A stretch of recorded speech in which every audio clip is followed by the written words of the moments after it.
दोषारोपपत्र दाखल झाल्यानंतर कोर्टाने त्यांना समन्स दिला होता. त्यावेळी त्यांना अटकपूर्व जामीन दिला होता. कालच्या तारखेला तर येऊ शकले नाहीत. त्यांची मेडिकल कंडिशन येण्यासारखे नाही. त्यांना हजर राहा म्हणून कोर्टात सांगितले आहे. त्यांना हजर राहावे लागेल. ते हजर राहिले नाही तर कुठल्या कारणास्तव ते हजर राहिले नाही त्याची कोर्ट विचार करते. कोर्टाने त्यांना सांगितले आहे 2 तारखेला हजर राहा. 2 तारखेला फिजिकल फिट असतील तर त्यांना यावं लागेल. 2013 सालची एक केस आहे त्यांच्या विरुद्ध आणि अजून 2 लोकांच्या विरुद्ध. त्याच्यामध्ये 156(3) खाली कोर्टाने आदेश दिले होते गुन्हा रजिस्टर करण्यासाठी. प्रायव्हेट कंप्लेंट होती आणि 156(3) खाली कोर्टाने आदेश दिले होते गुन्हा रजिस्टर करण्यासाठी. आणि मग तो गुन्हा रजिस्टर झाला, पण कित्येक वर्ष त्याच्यात चार्जशीटच दाखल झालेलं नव्हतं. दोषारोपपत्र दाखल झालं. तर दोषारोपपत्र दाखल झाल्यावरती मग कोर्टाने त्यांना हे समन्स काढले होते. ते दोन्ही समन्स त्यांना लागले नव्हते. याचं कारण असं की त्यांना त्यावेळी अटकपूर्व जामीन सेशन्स कोर्टाने दिला होता. अटकपूर्व जामीन दिल्यामुळे कोर्टात येण्याची आवश्यकता नसते. चार्जशीट झाल्यावर कोर्ट समन्स काढून त्यांना सांगतं की आता तुमच्यावर जर चार्जशीट दाखल झालं तुम्ही कोर्टात या. असं त्यांना 2 वेळा समन्स काढलं होतं. ते समन्स त्यांना पोचलं नव्हतं. तरी मेहरबान कोर्टाने त्यांच्यावर वॉरंट काढलं होतं मागच्या तारखेला. ते आले, वॉरंट कॅन्सल करून घेतलं. नंतर परत काल तारीख होती त्याची.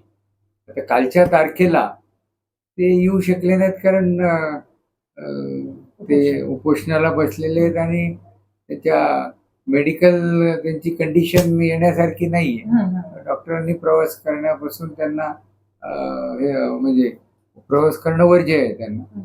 आणि त्यामुळे ते काही काल आले नाहीत तारखेला.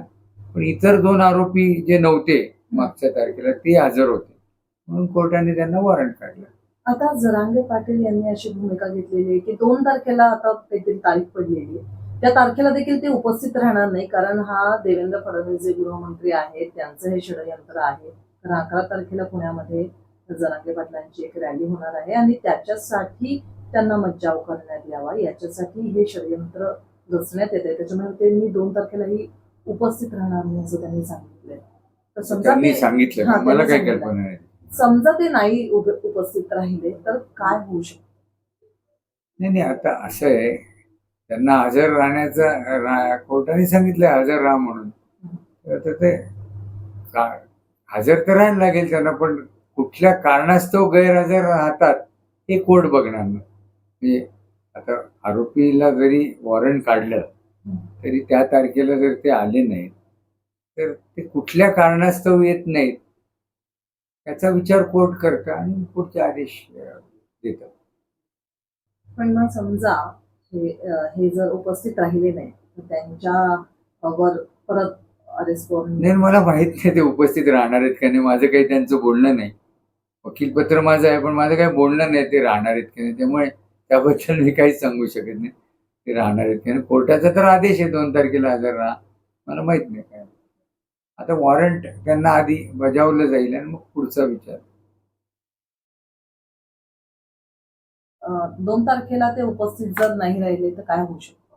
आता काल तर ते मेडिकल कंडिशनमुळे येऊ शकले नाहीत. 2 तारखेला त्यांची कंडिशन कशी याच्यावर अवलंबून आहे. मेडिकली फिट असतील तरी यावं लागेल, त्याच्यावर अवलंबून.